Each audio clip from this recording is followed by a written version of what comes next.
Buen día. Este dolor no es mío. Mark Walling. Libros que dejan huella, Club de Lectura. Primera parte, la red de traumas familiares. Capítulo 1. Traumas perdidos y encontrados.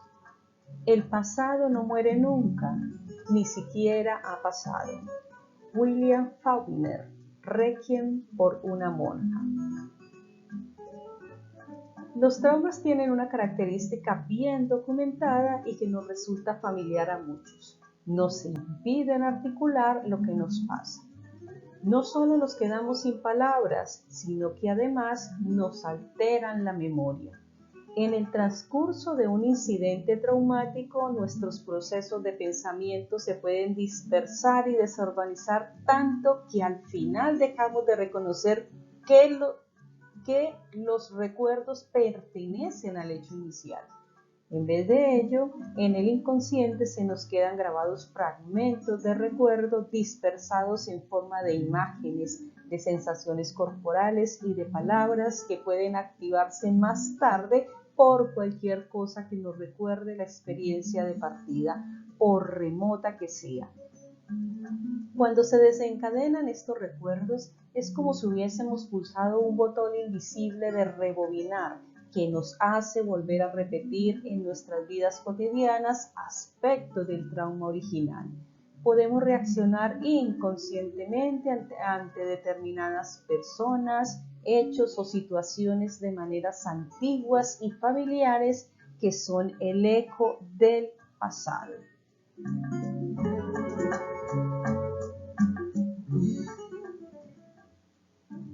Sigmund Freud identificó esta pauta hace más de 100 años, la repetición traumática o compulsión de repetición, como lo denominó. Es un intento por parte del inconsciente de volver a vivir lo que ha quedado por resolver para intentar hacerlo bien. Este impulso inconsciente de volver a vivir los hechos del pasado puede ser uno de los mecanismos que intervienen cuando las familias repiten en generaciones posteriores los traumas pendientes por resolver.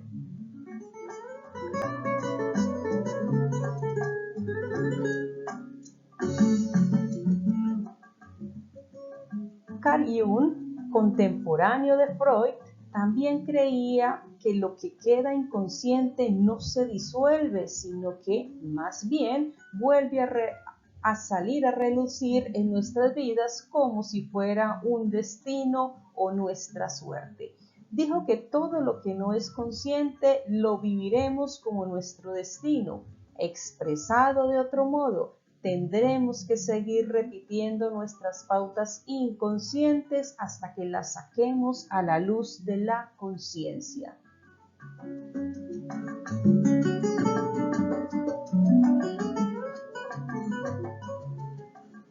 Tanto Jung como Freud observaron que todo lo que es demasiado difícil de procesar no se desvanece por sí mismo, sino que se nos queda guardado en el inconsciente. Freud y Jung observaron cada uno por su cuenta que diversos fragmentos de experiencias vitales que habían quedado bloqueados, reprimidos o suprimidos volvían a aparecer en las palabras, en los gestos y en las conductas de sus pacientes. En el transcurso de las décadas siguientes, los psicoterapeutas interpretarían los indicios tales como un lapsus lingüísticos, las tendencias a sufrir determinados accidentes o las imágenes de los sueños como mensajeros que iluminaban unas regiones de las vidas de los pacientes en las que estos no podían pensar ni expresarlas en palabras.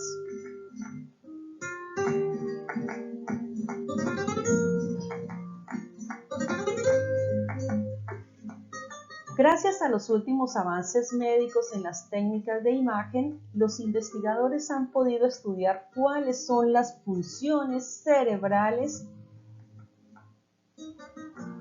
o corporales que fallan o quedan averiadas durante los episodios abrumadores. Van Bessel van de Kock, un psiquiatra holandés conocido por sus investigaciones sobre el estrés postraumático, ha explicado que en el transcurso de un trauma se cierran tanto el centro del habla como el córtex prefrontal medio, que es la parte del cerebro que se encarga de que seamos conscientes del momento presente. Bessel van de Kock llama terror mudo del trauma a la experiencia de quedarse sin palabras, que se da con frecuencia cuando las vías cerebrales del recuerdo quedan obstaculizadas en periodos de amenaza o de peligro.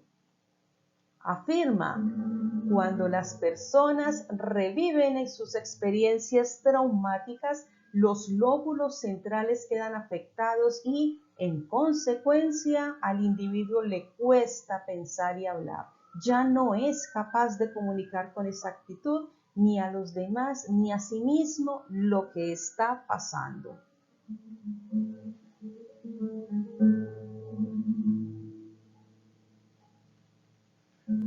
Pero no todo es silencio.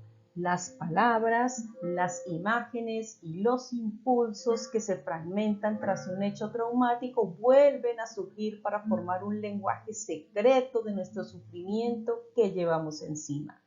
No se pierde nada, sencillamente han redirigido los trozos.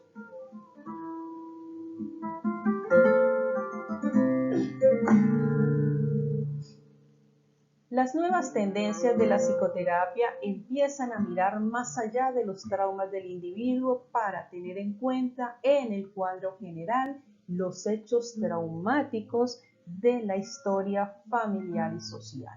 Las tragedias de diversos tipos e intensidades como el abandono, el suicidio y la guerra o la muerte temprana de un hijo, de un padre o de un hermano, pueden producir unas ondas sísmicas de aflicción que se transmiten de generación en generación. Los últimos avances de los campos de la biología celular, la neurociencia, la epigenética y la psicología del desarrollo recalcan la importancia de explorar la historia familiar remontándose a un mínimo de 3 generaciones si queremos entender los mecanismos subyacentes a las pautas de traumas y sufrimientos que se repiten.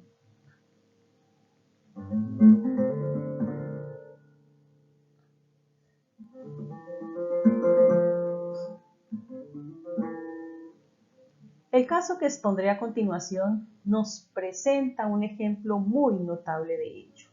Cuando vi a Jesse por primera vez, este llevaba más de un año sin dormir una noche entera. El insomnio que padecía se le apreciaba en las ojeras, pero la inexpresividad de su mirada daba a entender que existía una historia más profunda. Aunque Jesse solo tenía 20 años, aparentaba 10 más como mínimo. Se derrumbó en mi sofá como si las piernas ya no le sostuvieran.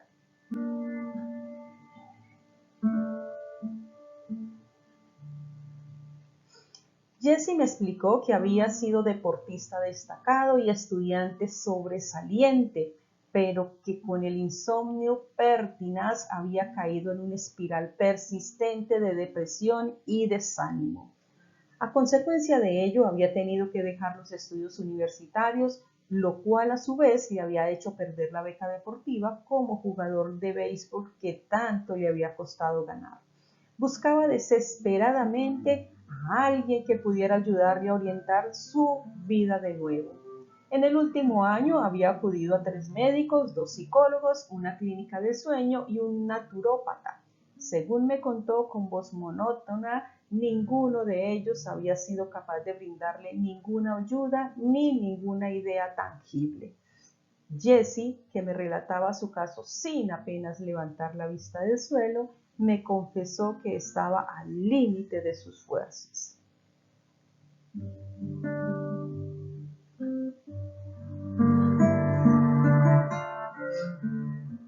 Cuando le pregunté si tenía alguna idea sobre qué podía haberle desencadenado el insomnio, negó con la cabeza.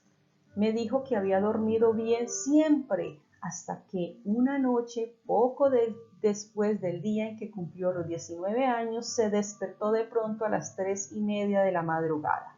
Estaba helado, tiritaba y era incapaz de entrar en calor por ningún medio.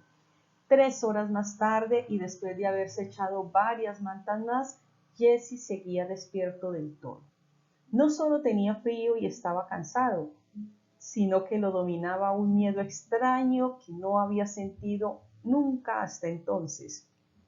El miedo a que le sucediera algo horrible si se permitía quedarse dormido. Si me duermo, no volveré a despertarme. Cada vez que sentía que empezaba a dormitar, el miedo volvía a sobresaltarlo para despertarlo de nuevo. Esta pauta se le repitió a la noche siguiente y a la otra. El insomnio no tardó en convertirse en un suplicio cotidiano. Aunque Jesse sabía que su miedo era irracional, se sentía incapaz de ponerle fin.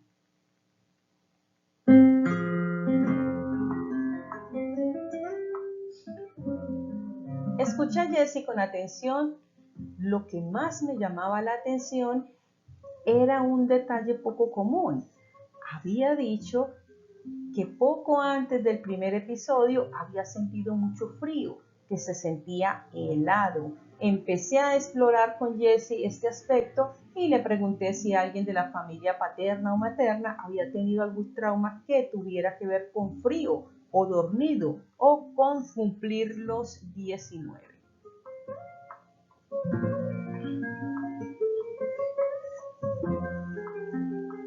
Jesse me contó que su madre le había hablado hacía poco tiempo de la muerte trágica del hermano mayor del padre de Jesse, de un tío cuya existencia no había sabido él siquiera hasta entonces. Cuando el tío Colin tenía solo 19 años, había muerto congelado en una tormenta cuando inspeccionaba el tendido eléctrico al norte de Yellowknife, en los territorios del noreste de Canadá. Su lucha por seguir adelante había quedado reproducida en las huellas que había dejado en la nieve. Lo habían encontrado por fin tendido boca abajo en una ventisca, inconsciente por la hipotermia. Su muerte había sido una tragedia tan grande en la familia que nunca habían vuelto a pronunciar su nombre.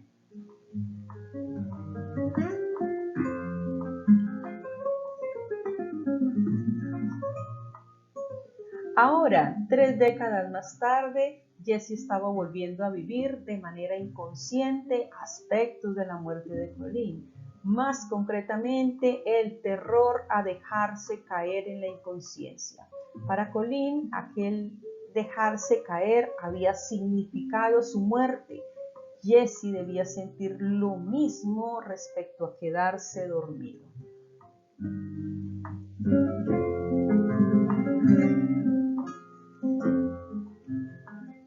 Entender esta relación fue un hito para Jesse.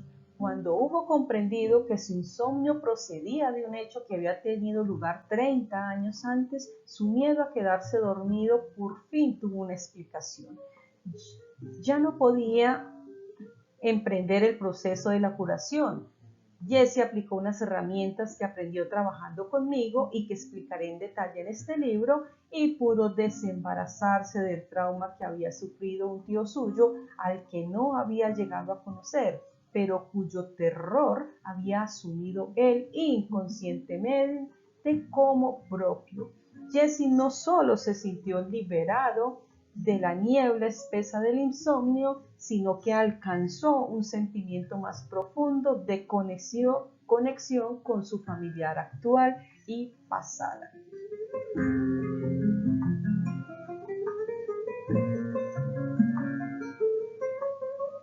Los científicos que intentan dar explicación a casos como el de Jesse ya son capaces de identificar biomarcadores, señales tangibles de que los traumas pueden transmitirse de una generación a la siguiente y que en efecto se transmiten. Rachel Yehuda profesora de psiquiatría de neurociencia en la Facultad de Medicina de Mount Sinai de Nueva York, es una de las grandes expertas mundiales en el trastorno del estrés postraumático, TEP, y una verdadera pionera en este terreno. Yehuda ha examinado en múltiples estudios de neurobiología del TEPT en los supervivientes del Holocausto y en sus hijos. En concreto, sus investigaciones sobre el cortisol, la hormona del estrés que ayuda a nuestro cuerpo a volver a la normalidad después de haber sufrido un trauma, y sobre sus efectos sobre la función cerebral, han revolucionado a nivel mundial el entendimiento del TEPT y su tratamiento. Las personas con TEPT vuelven a vivir sensaciones y sentimientos asociados a un trauma a pesar de que el trauma se produjo en el pasado. Entre sus síntomas se cuentan la depresión, la ansiedad, la insensibilidad, el insomnio, las pesadillas, los pensamientos aterradores y la tendencia a sobresaltarse o a estar con los nervios de punta.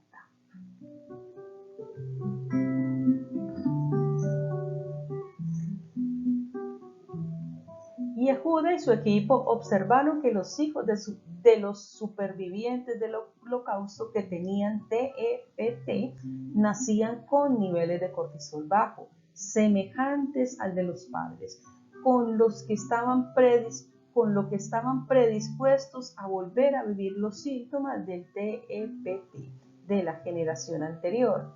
El descubrimiento de que las personas que han sufrido un hecho traumático agudo tienen niveles de cortisol bajos ha sido polémico, pues se opone al concepto establecido de que el estrés está asociado a niveles elevados de cortisol.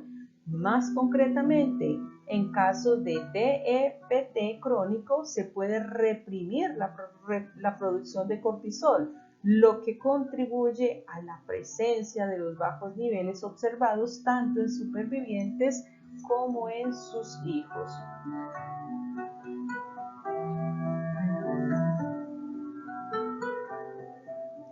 Yehuda detectó niveles de cortisol igualmente bajos en los veteranos de guerra, así como en las madres embarazadas que sufrieron TEPT tras los atentados contra las Torres Gemelas y en sus hijos. No solo observó que los supervivientes que participaban en su estudio producían menos cortisol, característica que podían transmitir también a sus hijos, sino que añade varios trastornos psiquiátricos relacionados con el estrés, entre ellos el TEPT, el síndrome del dolor crónico y el síndrome de la fatiga crónica están asociados a niveles bajos de cortisol en la sangre. Es interesante que de un 50 a un 70% de los pacientes con TEPT cumplan también los criterios que permitían diagnosticarles una depresión aguda y otro trastorno del estado de ánimo o de ansiedad.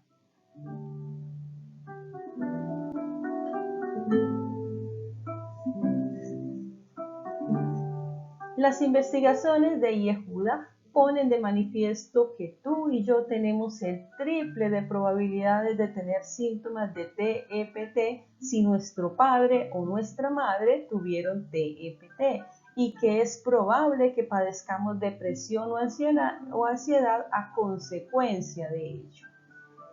Yehuda cree que este tipo de TEPT se hereda más que transmitirse por haber escuchado los hijos los relatos de las penalidades de los padres.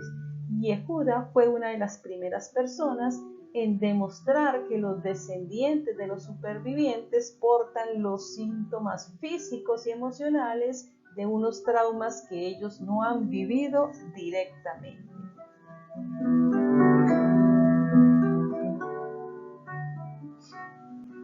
Así sucedió en el caso de Gretchen, quien pasó años tomando antidepresivos, asistiendo a sesiones de psicoterapia personal y de grupo y probando diversos enfoques cognitivos para mitigar los efectos del estrés. A pesar de todo ello, los síntomas de depresión y ansiedad seguían igual.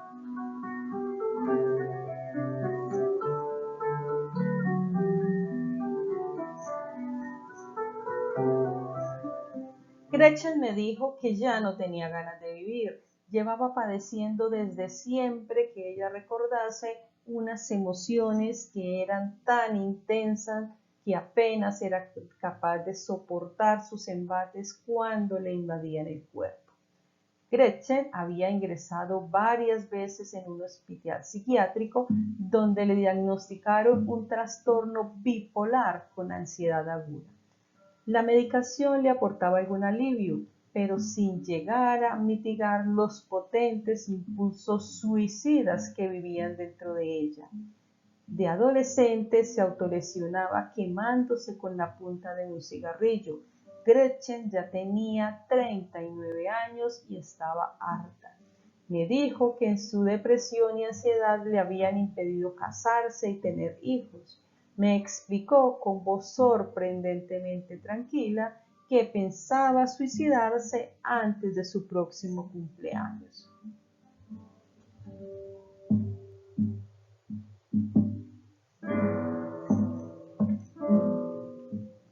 Escuchando a Gretchen, tuve una fuerte impresión de que su historia familiar debía de existir un trauma importante. He observado que en estos casos es esencial prestar gran atención a las palabras que se pronuncian para encontrar en ellas pistas que apunten al hecho traumático que está detrás de los síntomas del paciente.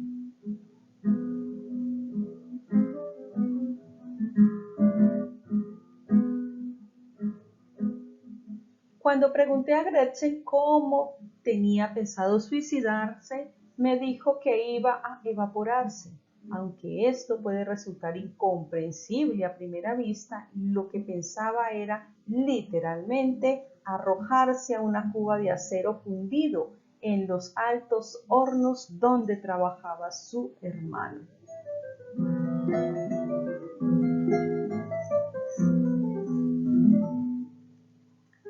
Mi cuerpo se incinerará en cuestión de segundos, aún antes de haber llegado al fondo, me dijo mirándome fijamente a los ojos. La falta de emoción con la que me dijo estas palabras me impresionó. Parecía que sus sentimientos subyacentes habían quedado enterrados muy hondos y al mismo tiempo me llamaron la atención las palabras evaporarse e incinerarse. Como he trabajado con muchos hijos y nietos de familias que sufrieron las consecuencias del Holocausto, he aprendido a dejarme guiar por sus palabras.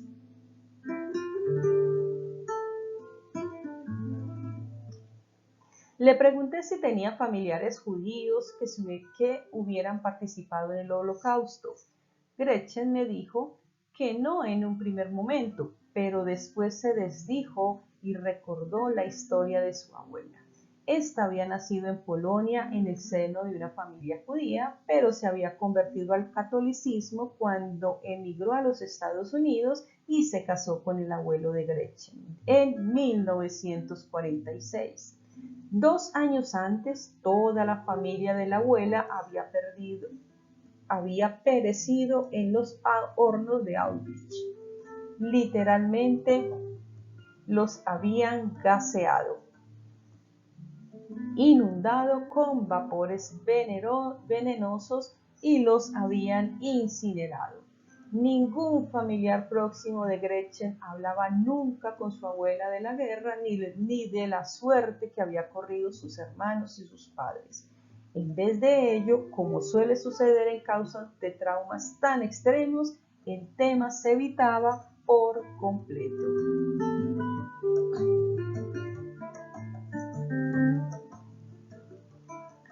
Gretchen conocía a grandes rasgos su historia familiar, pero no la había relacionado nunca con su propia ansiedad y depresión. Yo vi con claridad que las palabras que empleaba y los sentimientos que describía no salían de ella, sino que en realidad tenían su origen en la abuela de Gretchen y en los familiares de que ésta habían perdido la vida.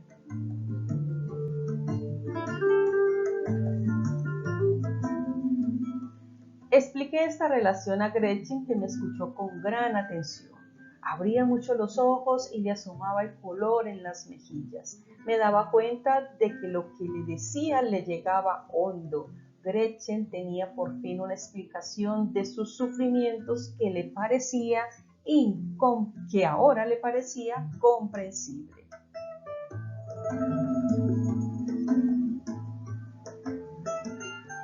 Para ayudarle a que entendiera mejor aquel descubrimiento nuevo para ella, le pedí que se imaginara que estaba en el lugar de su abuela, poniéndose los zapatos de ella, que representaríamos con un par de plantillas de goma espuma que puse en el centro de la moqueta de mi consulta. Le pedí que se imaginara lo que podía haber sentido la abuela después de haber perdido a todos sus seres queridos. Para ir un poco más allá, le pregunté si sería capaz de ponerse literalmente sobre las plantillas en la piel de su abuela y de sentir los sentimientos de su abuela en su propio cuerpo. Gretchen dijo que tenía sensaciones abrumadoras de pérdida y de duelo, de soledad y aislamiento. También tenía un sentimiento profundo de culpabilidad que se da en muchos supervivientes, la culpabilidad de haber salido con vida después de que mataran a tantos seres queridos.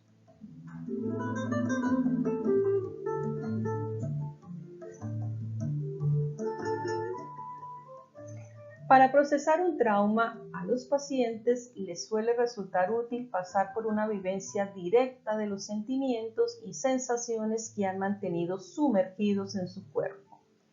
Cuando Gretchen fue capaz de acceder a estas sensaciones, se dio cuenta de que su deseo de aniquilarse a sí mismo estaba entrelazado estrechamente con sus familiares perdidos. Comprendió también que había asumido algunos elementos del deseo de muerte de su abuela. Cuando Gretchen fue asimilando estos descubrimientos, empezó a ver su historia familiar bajo una luz nueva. Su cuerpo empezó a ablandarse, como si pudiera relajar por fin una enorme tensión interna que albergaba desde hacía mucho tiempo.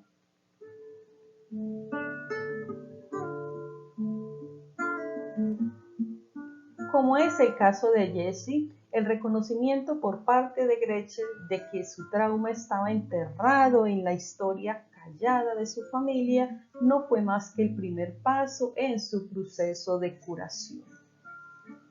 Entender una cosa a nivel intelectual no suele bastar por sí misma para que se produzca un cambio perdurable. Suele ser preciso que esta conciencia se acompañe de una experiencia visceral y que se sienta de una manera honda.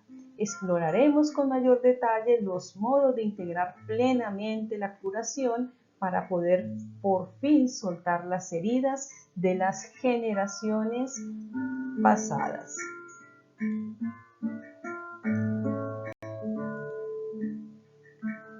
Feliz día.